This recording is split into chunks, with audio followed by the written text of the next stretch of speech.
materials have always been really core to the, not just to making the work, but to the ideas behind the work as well. And I've always been really kind of obsessed with, or terrified by, change, time passing and mortality. And so I think whenever I started out on my practice, I was really drawn to materials that would very directly embody those processes of change and deterioration. So I grew up kind of in the middle of nowhere, just on the outskirts of Belfast, and I didn't really have any kind of exposure to art, contemporary art especially, so I didn't really know what stuff is supposed to be made out of. So I guess in that way it kind of gave me a bit of freedom to play with weird stuff. And then early things that I made, like one of the first pieces out of a class as part of my practice was made from fresh strawberries that change very, very quickly. So yeah, like a piece that would take a week to install. By the time I finish installing it, the first pieces are already kind of starting to deteriorate. And I think over time, like that kind of fascination with change and transformation has stayed, but my approach to it has probably changed a little bit, and it's less kind of literal, I guess. It's more kind of finding ways to embody those processes rather than just showing them happening to a thing. The relationship between humans and animals, I think that's a constant motif in your work. So how long did you work with animals and what do they stand for? So from the very beginning I was using organic materials, and I felt that the body of an animal that is already dead is also organic materials. You know, whenever we die, we just turn back into the stuff that's in the world and become part of that cyclical thing again. So it just seemed kind of, it didn't seem to me that there was a distinction between those things. And also, you know, we are animals as well. We kind of pretend that we're not, but we are. I was using animals from the start, really, and like whenever I was studying, actually, I used some animals in my work, but they weren't taxidermy, and at that point in time, I would have been really repelled by the idea of taxidermy, actually. And then at some point, a few years later, after I'd been using bits and pieces of animals in my work for a while, then I had an idea for one piece of work, which was called Fantastic Mr. Fox, and it is a fox standing in the work, and if you want to make a dead fox stand up, you have to learn how to do that. So then I started trying to teach myself, and then I ended up doing a number of different courses and going to conferences and things to learn that craft. But it's a very, you know, it's so much to do with studying the behaviour and the anatomy of the animals. I think in my most recent work and the work here as well, I've kind of moved away from, I guess, what the focus of that traditional craft is, which is trying to recreate the illusion of life in the animals, and I don't want to do that anymore. At the moment anyway, I'm fascinated by what's missing from the animals. Actually, what I'm using is just skins, and I'm more interested in that, the physicality of that. So all the animals that I use in my work, they're already dead. They weren't like killed from my work or something. I haven't paid for things to be killed. That kind of goes completely against what I care about. But the majority of the animals, particularly birds, have flown into windows, into the glass of windows, or else they've been hit by cars. So even whenever we describe the death as accidental or unavoidable, it's still caused by humans, which is a weird thing.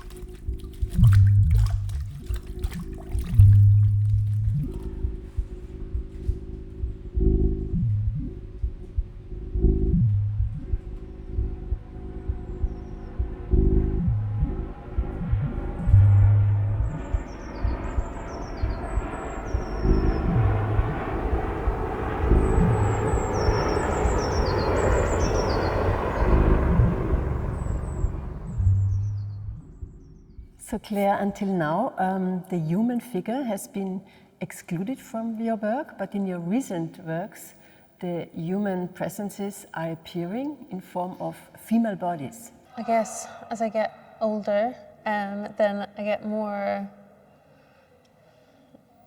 It's difficult to explain. I guess like the process of the practice, it seems to kind of circle around something that I don't know yet, but I'm kind of getting closer to it. So then the work kind of it becomes more honest and more direct and personal over time as well. And in terms of the human being a female body, like that's what I have. It talks about my own experience, I guess, more directly. And you know, the whole kind of the history of the female body in art and just in society generally is very much, it's been there for entertainment. It's always been very passive. And yeah, I want to make things that aren't that, you know, I guess it's about kind of finding a way for me to exist in a way, yeah. So Claire, the human figure seems to stand on the floor, but when you come closer, you see that she is slightly floating above the floor. Her body is covered with feathers and different materials. So what does it mean? I've made 2 of these figurative wax sculptures so far, and this is the 3rd one, and the previous 2 were quite kind of confrontational, I guess, relative to this one. This one's, I think it's doing something a little bit more magical or mysterious. Yeah, I guess I wanted it to almost seem like she was being lifted up by this kind of, this movement, and she's covered in feathers down to basically in the parts of her body that's kind of enclosed within the central cube in the work, and it's maybe kind of ambiguous whether the feathers are growing out of her or whether they're sticking into her. So there's a little bit of a room for interpretation in that.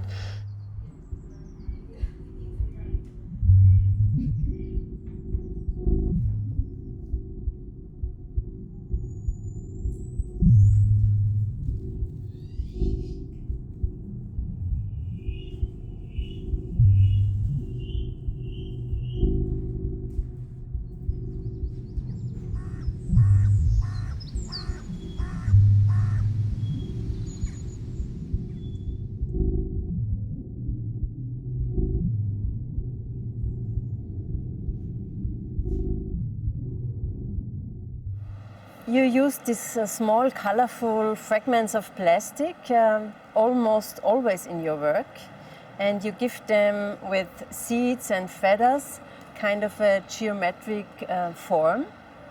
Does these plastic fragments, do they also symbolize environmental pollution?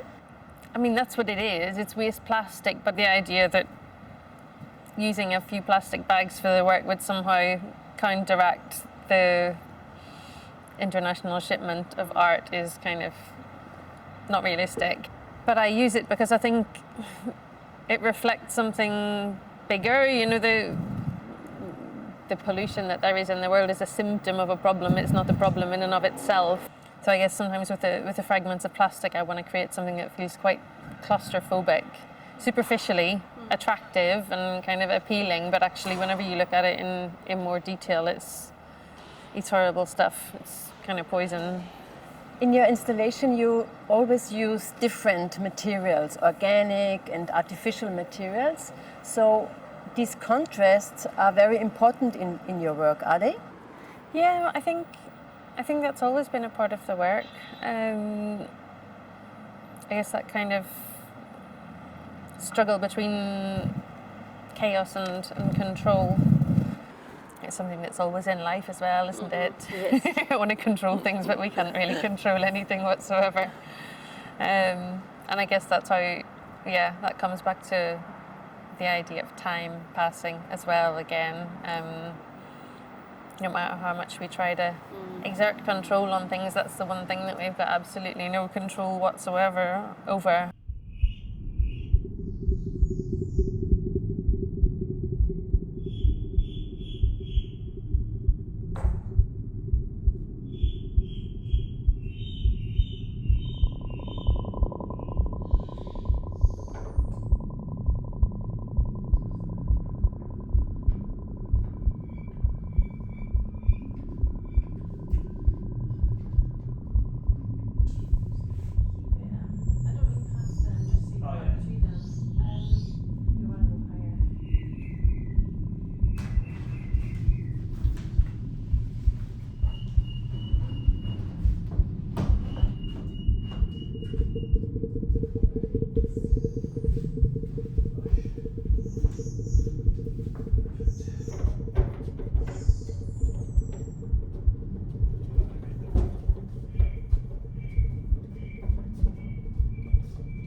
So Claire, this exhibition space here at the ground floor of our museum, I think it's challenging.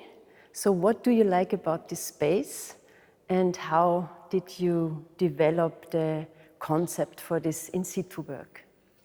I mean, I guess the space is challenging because of the huge curved windows and the curved walls. Yeah, it's quite challenging, but they're also really exciting aspects of the space as well. And so I wanted to make something that was in dialogue with those things somehow. Here we've got the Danube just right next to us, and that idea of flow and the movement between countries and across borders and so on. I wanted there to be, I wanted to reference that in some way. So your installation also goes in a dialogue with the architecture. So this museum is cubic form, and the cubic form also appears in your installation in this intersection. That was my aim. I wanted to make some kind of reference to the building. It's kind of as if it were a cube and it's been twisted. So there's this very strong sense of geometry and directional movement. So Claire, what I really like is this poetic minimalism in your work. And you have the impression of movement with the birds, and you have the impression of the lightness with these small fragments. So how many of these nylon threads do you have in this installation, and how long did you prepare it? I think there are around 4,000, 4,500 threads. There's a lot more fragments, obviously, because there's multiple fragments on each thread.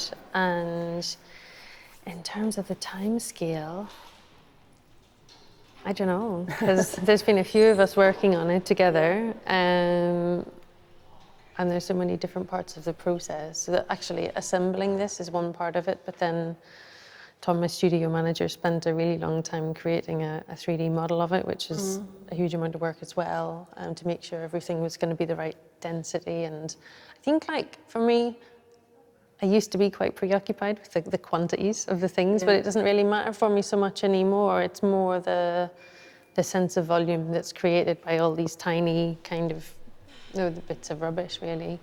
They're sort of individually worthless, but then whenever they're en masse and whenever labour is kind of applied to them, then they become something But we can say a couple of months you were working on this. At least, a few and months. for the installation all here, of this year, so far. Last year, all of this year. And for the installation here, you were working with 4 people for more than 1 week. Just about.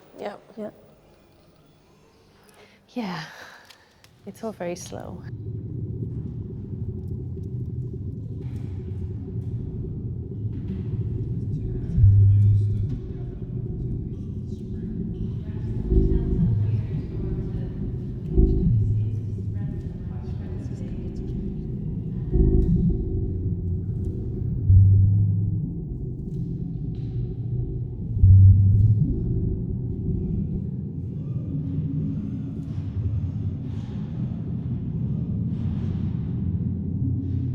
So Claire, once you said life can be beautiful and terrible, and every human being is in a consistent transition.